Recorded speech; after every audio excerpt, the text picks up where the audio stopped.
Sobre todo, para abrigar esperanza. Sobre todo, Ope Pasquet. Amigos de Sobre Todo, amigos de Carve, buenos días. Les habla Ope Pasquet. Estoy aquí con Felipe Schipani, con quien nos disponemos a partir rumbo a Maldonado para participar del Ejecutivo Ampliado de Vamos Uruguay, que se va a realizar hoy en esa ciudad. Tenemos, como siempre, muchos temas y pocos minutos que procuraremos aprovechar al máximo. Entre esos temas que queríamos comentar con ustedes, hay uno que no podemos dejar de mencionar, que es el tono que han tenido las palabras, los discursos del presidente Mujica en su visita a Cuba. Han sido todos elogios, todas ponderaciones a Cuba, a Fidel Castro, al régimen que desde hace ya más de 50 años, muy largos, gobierna la isla. Y bueno, y es cierto que cuando un presidente va de visita a un estado extranjero, se maneja con la cortesía indispensable. La visita se hace para fomentar las buenas relaciones, no para pelearse, no para introducir motivos de disputa. De manera que ciertas cortesías protocolares son ineludibles. Pero se puede ir un poco más allá y señalar puntos de vista que son distintos, como debe señalarlos un presidente uruguayo, es decir, el presidente de un país esencialmente democrático, conocido en América y en el mundo por su compromiso con los ideales democráticos, cuando visita un estado donde no hay democracia, donde el gobernante es el Partido Comunista desde hace más de 50 años y donde el poder se traspasa dinásticamente, desde Fidel Castro a su hermano Raúl Castro, que tiene el relevo, tiene más de 80 años y estarán buscando algún otro pariente a ver si le pueden entregar el poder también.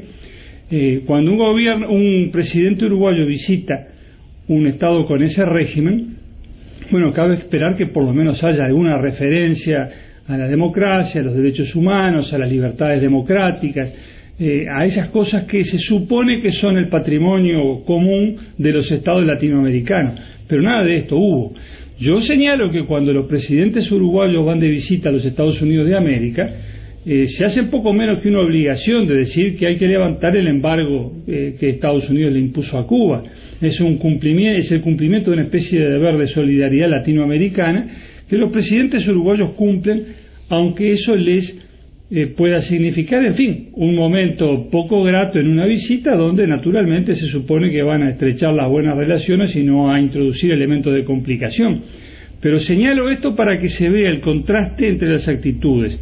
Los presidentes uruguayos, los presidentes que han visitado Estados Unidos han hecho referencia al embargo que Estados Unidos mantiene sobre Cuba y han reclamado su levantamiento. El presidente Mujica visita Cuba y solo tiene palabras de elogio para un régimen que desde el punto de vista democrático no puede merecer ningún elogio, porque allí donde no hay democracia, donde no hay libertad, no caben los elogios, sino el reclamo de que se establezcan prontamente esas libertades y derechos. Se dice que Cuba ha opuesto su derecho a la autodeterminación a los Estados Unidos y que en ese sentido se ha constituido en un ejemplo de dignidad. Yo digo, es necesario establecer una dictadura para establecer el derecho a la autodeterminación. Solo las dictaduras pueden actuar dignamente. ¿Y dónde quedó la dignidad de Cuba cuando decía que sí a todo lo que venía de la Unión Soviética, porque la Unión Soviética durante la Guerra Fría bancaba al régimen cubano y permitía que se sostuviera pese al fracaso económico, al desastre económico que es el régimen socialista que se haya impuesto a Cuba? Porque no olvidemos eso. Cuba enfrenta a los Estados Unidos, pero en su momento aplaudió incondicionalmente a la Unión Soviética, aplaudió la invasión de Checoslovaquia en 1968. ¿Dónde está esa dignidad cuando aplaudían esos actos de imperialismo militante? Y además, insisto, los países latinoamericanos, muchos de ellos, el nuestro entre ellos, han tenido actitudes de independencia frente a los Estados Unidos, han defendido la dignidad nacional y no por ello han establecido un régimen dictatorial. No hay por qué pagar ese precio.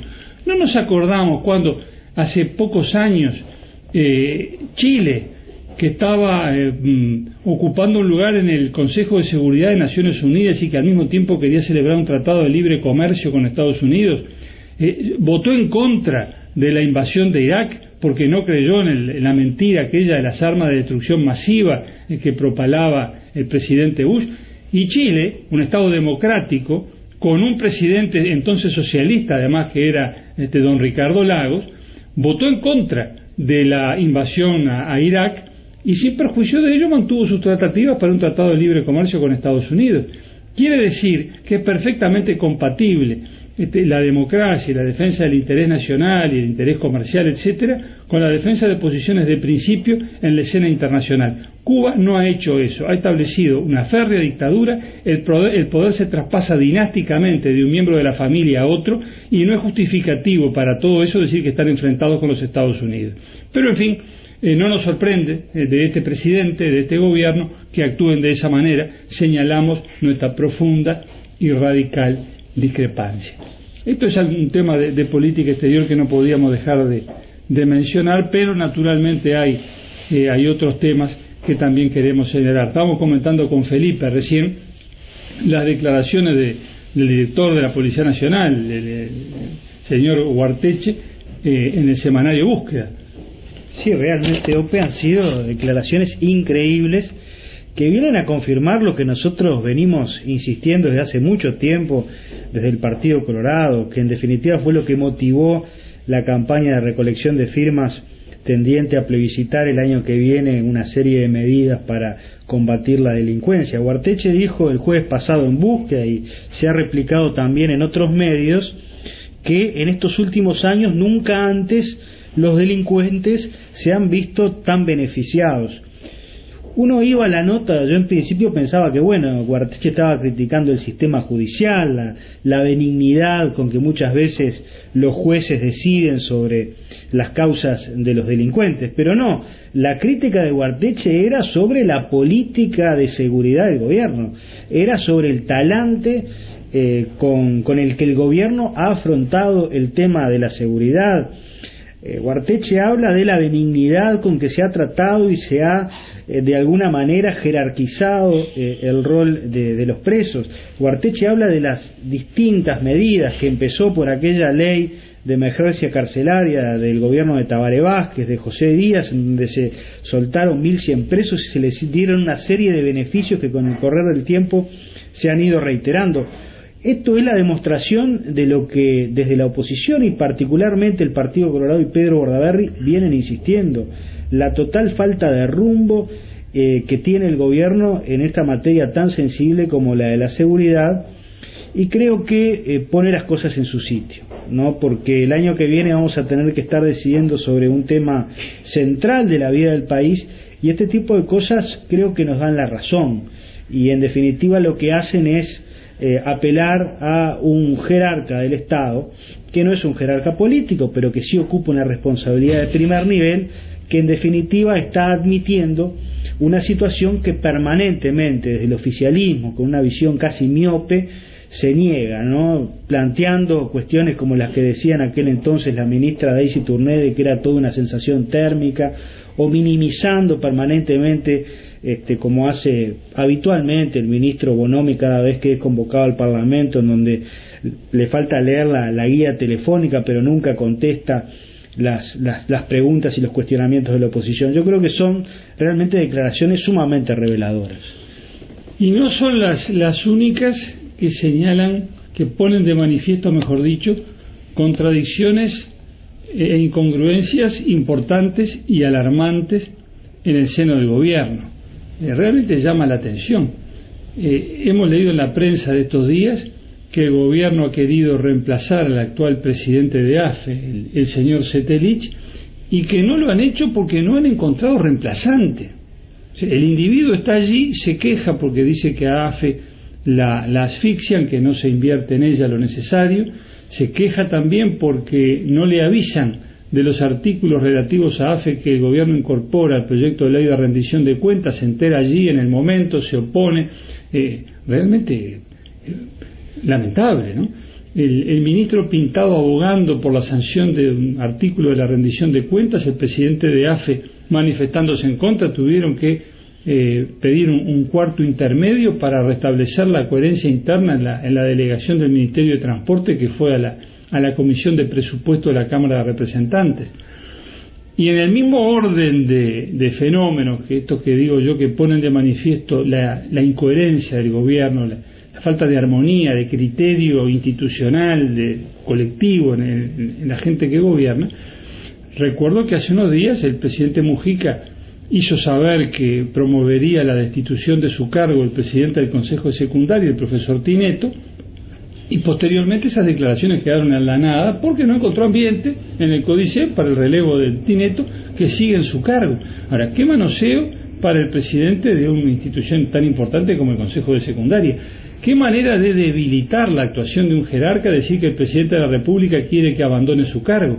Y sin embargo, bueno, el Tinetto allí sigue, el Consejo sigue marchando, los problemas son los que son, y el gobierno del presidente Mujica da una imagen cabal de lo que es y de cómo funciona.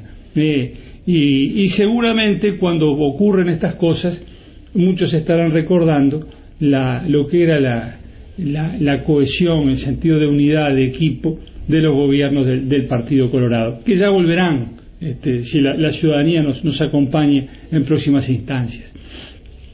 Otro tema que queríamos mencionar, por lo menos rápidamente, es el que tiene que ver con la conflictividad laboral que se ha desatado en los últimos tiempos. Es sabido que cuando viene la rendición de cuentas, los sindicatos del sector público reclaman, y que bueno, que el reclamo se hace más perentorio, más enérgico cuando se está en el año previo al año electoral, porque al año siguiente, es decir, en el año electoral no puede haber aumentos salariales en la rendición de cuentas, y eso hace que las demandas se concentren ahora y que tengan particular energía. Esos reclamos en el plano de la enseñanza han producido esos largos días de huelga, días de clase perdidos para niños y adolescentes en las escuelas, en los liceos, que son esos muchachos los que pagan el pato de esta situación. Ahora, el asunto es que el gobierno dice que hay un convenio colectivo vigente entre los sindicatos de la enseñanza y las autoridades de la ANEP, que el gobierno está cumpliendo con ese convenio, que se han otorgado los aumentos salariales establecidos en ese convenio, y que inclusive el gobierno en esta rendición de cuentas va a adelantar para el 2014 el aumento que tendría que producirse recién en el 2015. O sea, hay un convenio y se está cumpliendo, e inclusive su cumplimiento se está adelantando. Entonces, frente a esto cuesta entender realmente que los reclamos lleguen al punto de una huelga que genera los perjuicios que genera sobre todo a los alumnos de la enseñanza pública, a las familias más pobres del país. Entonces la cuestión es, ¿se van a respetar los convenios colectivos o no? Porque eso me parece que esa es la prenda básica de la concordia, de la unión. Puede haber discrepancias entre empresarios y trabajadores, entre la patronal y los sindicatos, pero cuando llegan a ponerse de acuerdo y firman un convenio, eso hay que respetarlo. Tiene la obligación de respetarlo la patronal y tiene la obligación de respetarlo el sindicato, porque si no se va a respetar los acuerdos, si no se respetan los convenios que se firman, ¿qué sentido tiene negociar? ¿Para qué sirve negociar? Nadie va a negociar y hacer concesiones si no obtiene de esa manera un periodo de paz por el plazo que dure el convenio. Eso cae de su peso. No se necesita pactar expresamente una cláusula de paz, porque hay un principio de buena fe, que es un principio general de derecho, que dice que todos los acuerdos deben celebrarse de buena fe y ejecutarse de buena fe. Si nos ponemos de acuerdo sobre una materia determinada, sobre el salario, por ejemplo, por un plazo determinado, por un año, por 2, por 3, por lo que sea, bueno, durante ese plazo no puede haber un conflicto por eso que acordamos. Me parece elemental. Con todo respeto por las reivindicaciones de los docentes, por sus reclamos, no estoy hablando del fondo del asunto. Lo que digo es que si hay acuerdo sobre salario por un determinado plazo, ese convenio hay que respetarlo. Y si mañana, voto popular mediante, el Partido Colorado llega al gobierno, va a tener que negociar con los sindicatos, va a tener que conversar con ellos, porque habrá que entenderse con los sindicatos, naturalmente, y la única forma de hacerlo es sabiendo unos y otros, el gobierno y los sindicatos, que lo que se acuerde se va a cumplir, se va a respetar. Un gobierno colorado no puede hacer lo que hizo la Intendencia de Arana, cuando llegó a un acuerdo en materia de salario con ADEOM y después no lo cumplió, los municipales fueron a juicio y le ganaron la Intendencia y hubo que pagar además intereses y reajuste y todo lo demás. Los convenios se hacen para cumplirse y ese tiene que ser el criterio básico para que haya entendimiento y respeto mutuo entre el gobierno y los sindicatos, entre las patronales empresariales y los sindicatos. Nosotros estamos a favor del cumplimiento de los convenios colectivos, ya sea el gobierno el que tenga que cumplirlos o los sindicatos los que tengan que cumplirlos, pero si no hay acuerdo en cuanto a eso, no puede haber paz en el ámbito de las relaciones laborales. Mis amigos, la hora ha pasado. Tenemos que marchar con Felipe rumbo a el Ejecutivo Ampliado de Vamos Uruguay en Maldonado. Allá vamos, les agradecemos su atención y volvemos a encontrarnos el próximo sábado. Muchas gracias. Sobre todo, para abrigar esperanza. Sobre todo, Ope Pasquet.